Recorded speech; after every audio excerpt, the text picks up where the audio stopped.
ठीक. So today's topic is resonance in series LCR circuit. ठीक है, ये जो सीरीज LCR सर्किट है ये अपने को बहुत जगह देखने को मिलता है, जैसे कि रेडियो और कम्युनिकेशन में इसका यूज़ होता है. ठीक है, ये जो सर्किट है पर्टिकुलर सर्किट, इसको हम लोग सेलेक्टर सर्किट भी बोलते हैं. ठीक है, अब इसको सेलेक्टर सर्किट या एक्सेप्टर सर्किट क्यों बोलते हैं उसको हम लोग देखते हैं कि ये कैसे वर्क करता है. ठीक है, तो सबसे पहले हम लोग बनाते हैं अपना series LCR circuit. So this is our L, this is capacitor and a register.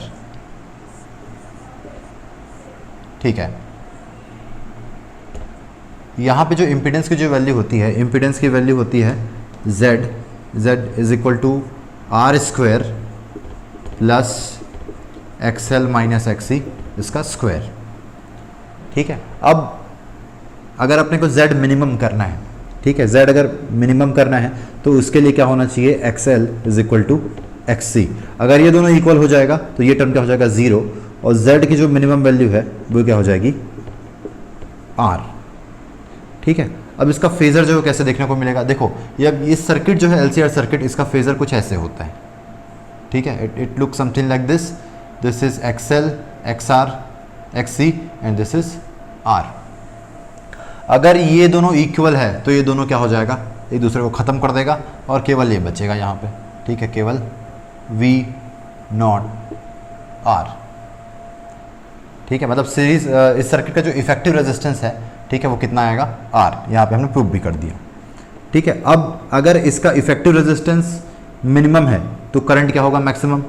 So current जो I नॉट है, ठीक है, देखो ये पीक करंट है तो पीक करंट का भी maximum I not max and this is equal to V not, और यहाँ पे Z की जगह क्या आ जाएगा, R.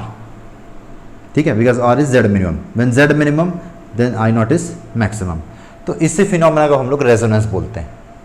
ठीक है, जब एक सीरीज LCR सर्किट में हम इफेक्टिव रेजिस्टेंस यानी कि Z की वैल्यू मिनिमम कर दें और करंट मैक्सिमम हो जाए, ठीक है, then that phenomena is known as resonance. ठीक है, अब ये जो सर्किट है it will act as pure resistive circuit. Pure resistive circuit मतलब यहाँ पे जो फेज डिफरेंस है, phase difference between potential and phase difference between V and I is 0. यहाँ पे 0 होगा दोनों के बीच में फेज डिफरेंस, और सर्किट जो है वो प्योर रेजिस्टिव सर्किट की तरह एक्ट करेगा. ठीक है,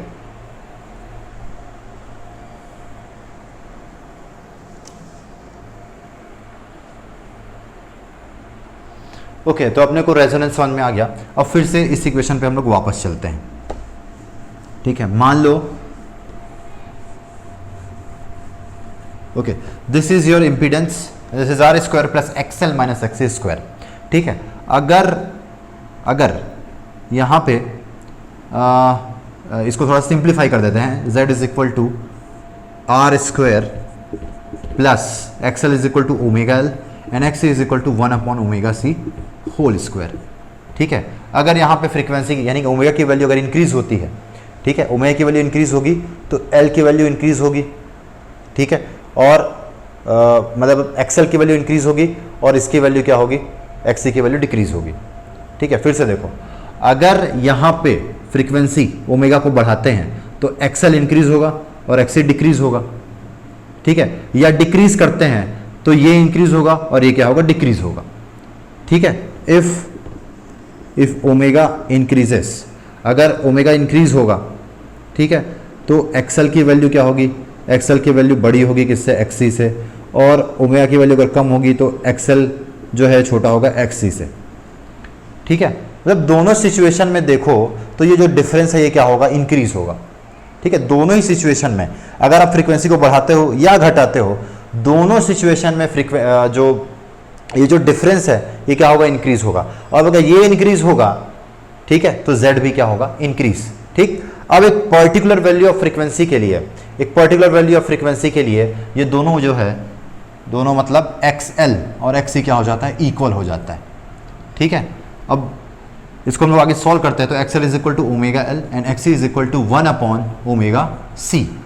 यहाँ से omega square is equal to 1 upon under root L C and sorry this is, और ओमेगा इज इक्वल टू हो जाएगा 1 upon under root L C. यहाँ से हम लोग फ्रीक्वेंसी भी निकाल सकते हैं, तो 2 pi F is equal to 1 upon root L C and F is equal to 1 upon 2 pi under root L C, ठीक है। अब जिस फ्रीक्वेंसी पे ऐसा हो जाए, जिस फ्रीक्वेंसी पे XL is equal to XC हो जाए, तो Z क्या हो जाता है, R हो जाता है, यानी कि Z क्या हो जाता है, मिनिमम हो जाता है और करंट क्या हो जाता है, मैक्सिमम, ठीक है। उस फ्रीक्वेंसी को हम लोग क्या बोलते हैं, that frequency, the frequency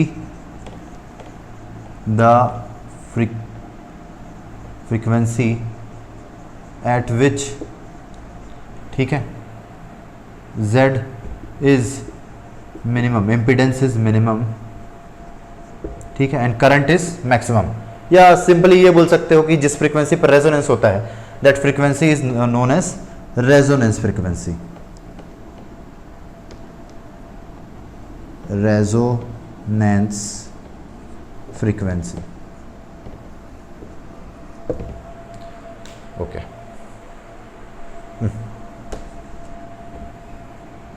FREQUENCY।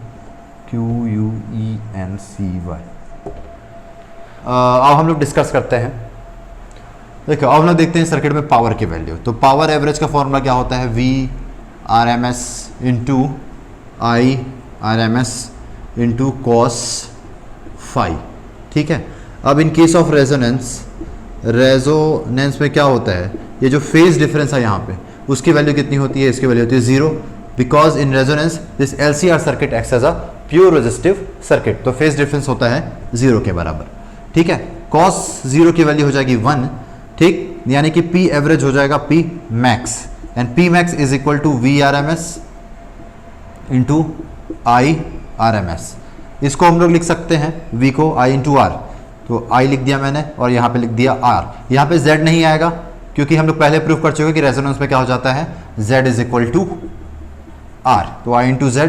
यहाँ पे करंट की वैल्यू आएगी I not maximum divided by root 2। RMS value को हम लोग ऐसा लिख सकते हैं, इसको भी लिख देंगे, this is I not max divided by root 2। So P max is equal to I not max square into R divided by 2। This is the value of power in resonance circuit, ठीक है, okay. अब इसे हम लोग graph देखते हैं, ठीक है। तो सबसे पहले हम लोग ग्राफ बनाते हैं XL और XC के बीच में, ठीक है, XL एंड XC। तो फर्स्ट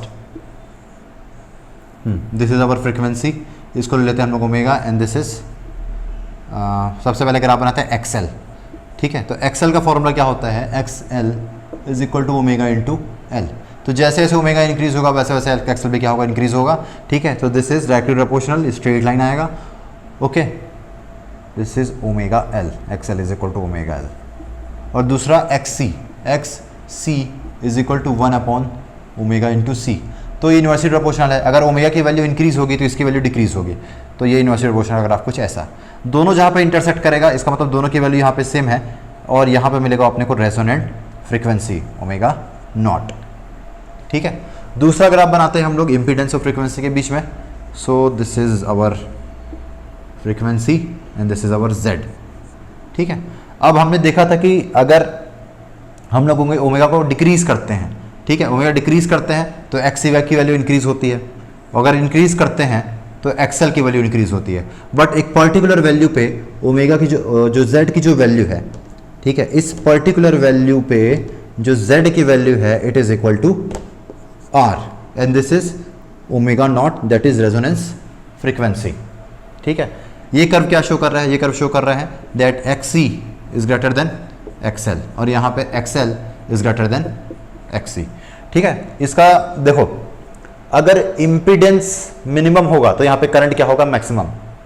ठीक है, तो जो करंट का ग्राफ बनेगा इसके जस्ट उल्टा बनेगा। तो थर्ड जो ग्राफ है, third graph between frequency and I not. ठीक है, ये आई नहीं है, दिस इज आई नॉट। ठीक है, क्योंकि अलग अलग फ्रीक्वेंसी पे ये जो पीक करंट है वो भी अलग अलग चेंज होता है। ठीक है, जब मतलब ये भी बोल सकते हो कि जब फ्रीक्वेंसी चेंज होती है, ठीक है, तो करंट तो चेंज होता है, जो मैक्सिमम करंट है, पीक करंट है, वो भी चेंज होता है, और उसके साथ साथ एनर्जी भी चेंज होती है। ठीक है, so this graph will look something like this. ठीक है, दिस वैल्यू इज, यहाँ पे जो फ्रीक्वेंसी है this is omega not, resonant frequency. ठीक है, एंड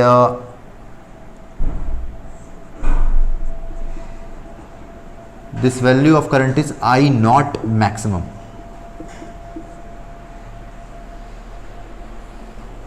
जो चौथा जो ग्राफ बनेगा, ठीक है, अगर आप पावर का ग्राफ बनाना चाहें तो पावर भी करंट के साथ ही इंक्रीज होता है। This is omega, this is power. ठीक है, so this is P max, ये भी ऐसे ही इंक्रीज होगा, और एक पर्टिकुलर यहाँ पे ओमेगा नॉट के लिए पी की वैल्यू क्या हो जाएगी, मैक्सिमम हो जाएगी।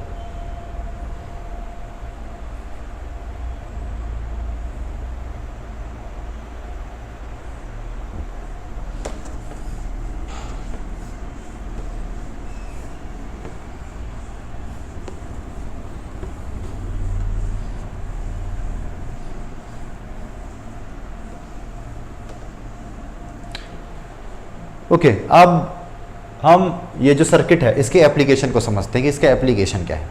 ठीक है, उसके लिए हम सबसे पहले अपना ग्राफ बनाते हैं between frequency and peak current. This is our frequency and this is our peak current.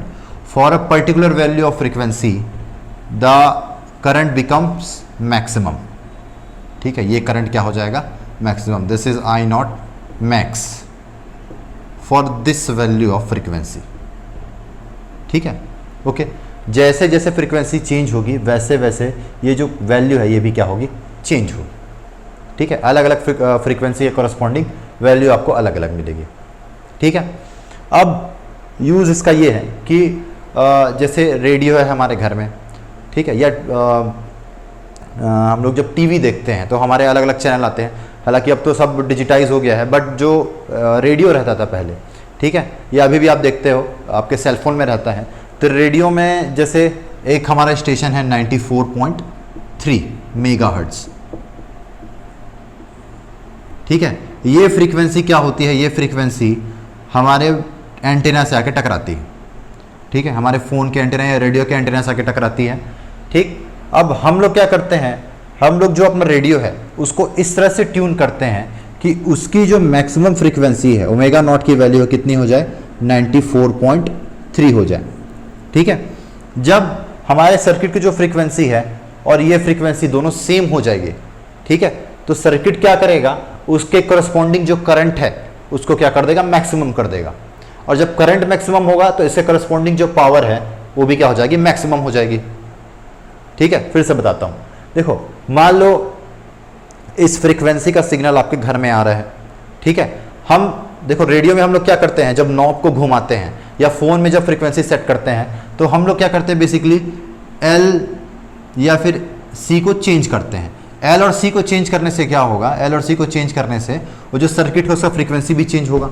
ठीक है, फ्रीक्वेंसी चेंज होगा। जब इसकी फ्रीक्वेंसी हमारे सर्किट की जो मैक्सिमम रेजोनेंस फ्रीक्वेंसी है और ये इस फ्रीक्वेंसी के बराबर हो जाएगी, ठीक है, देन सर्किट क्या करेगा, उसके करस्पॉन्डिंग जो करंट है उसको मैक्सिमम कर देगा। जब करंट मैक्सिमम हो जाएगा तो उससे करस्पॉन्डिंग जो एनर्जी है वो भी मैक्सिमम हो जाएगी। एनर्जी मैक्सिमम हो जाएगी तो वो चैनल आपको सुनाई देने लगेगा। ठीक है, अब एक चीज देखो, इसमें अगर इसी ग्राफ को अगर ऐसे बनाया जाए, ऐसा, ठीक है, यहां पे एक चैनल है दिस इज 94.3, यहां पे दूसरा चैनल है 95.2। ठीक है, तो एक चीज देखो आप कि इसके करस्पॉन्डिंग जो एनर्जी है, ठीक है, इसके करस्पॉन्डिंग जो एनर्जी है यहाँ पे और इसके करस्पॉन्डिंग जो एनर्जी है यहाँ पे, दोनों के एनर्जी में कोई भी डिफरेंस नहीं है। ठीक है, तो अगर आप ऐसे ट्यून करते हो तो दोनों के एनर्जी में कोई डिफरेंस नहीं है, तो आपको दोनों चैनल सुनाई देंगे, विच इज नॉट डिजायरेबल। ठीक है, आपको ये पसंद नहीं आएगा कि रेडियो मिर्ची और विविध भारती एक साथ चल रहा है ना। तो इसीलिए ये जो कर्व है ये ऐसा फ्लैट नहीं होना चाहिए, ये कर्व जो है ऐसे शार्प होना चाहिए। ठीक है, ताकि जो करंट है वो एक पर्टिकुलर स्टेशन के कोरस्पॉन्डिंग ही मैक्सिमम हो। ठीक है, करंट मैक्सिमम तो एनर्जी भी मैक्सिमम, और एनर्जी मतलब जो साउंड है या जो चैनल है वो आपको सुनाई देगा। अब प्रैक्टिकली क्या होता है, ये जो वैल्यू होती है, ठीक है, ये वैल्यू होती है, दिस वैल्यू जो फ्रीक्वेंसी की जो रेंज होती है वो होती है आई नॉट मैक्सिमम रूट 2, यहां से लेके दिस ओमेगा 1 से लेके ओमेगा 2 तक, दिस इज ओमेगा नॉट।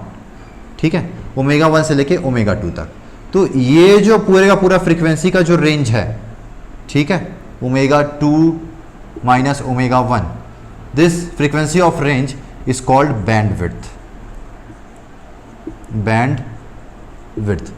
ठीक है, अगर फ्रीक्वेंसी इसके इक्वल हो जाएगी तो ये जो चैनल है वो आपको सुनाई देने लगेगा।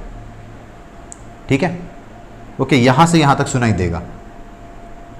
तो अब देखो इसके लिए क्या डिजायरेबल है, ये जो बैंडविड्थ है कम से कम होना चाहिए, ये ऐसा नहीं होना चाहिए। अगर ऐसा होगा तो देखो बैंडविड्थ कम इसलिए होना चाहिए ताकि हम ज़्यादा से ज़्यादा चैनल जो है वो अकोमोडेट कर सकें। ठीक है, बैंडविड्थ कम होनी चाहिए। और दूसरी चीज़ जो है ये जो हमने चीज़ बताई कि ये जो कर्व है वो शार्प होना चाहिए, इसको बोलते हैं हम लोग शार्पनेस, शार्पनेस, या इसी को बोलते हैं हम लोग शार्पनेस और quality factor, quality factor, sharpness और क्वालिटी फैक्टर। ठीक, तो ये जो क्वालिटी फैक्टर है, क्वालिटी फैक्टर को हम लोग समझते हैं कि क्वालिटी फैक्टर क्या होता है। तो quality factor is equal to potential between inductance और potential between capacitance divided by R, या सॉरी ओके, या इसको ऐसे भी लिख सकते हैं that Q is equal to XL upon R और XC upon R।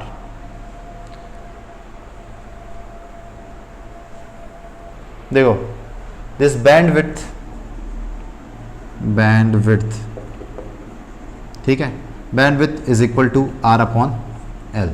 Quality factor की एक और डेफिनेशन होती है, quality factor is equal to, तो this is resonance frequency, resonance frequency divided by bandwidth. Okay, so this is Q।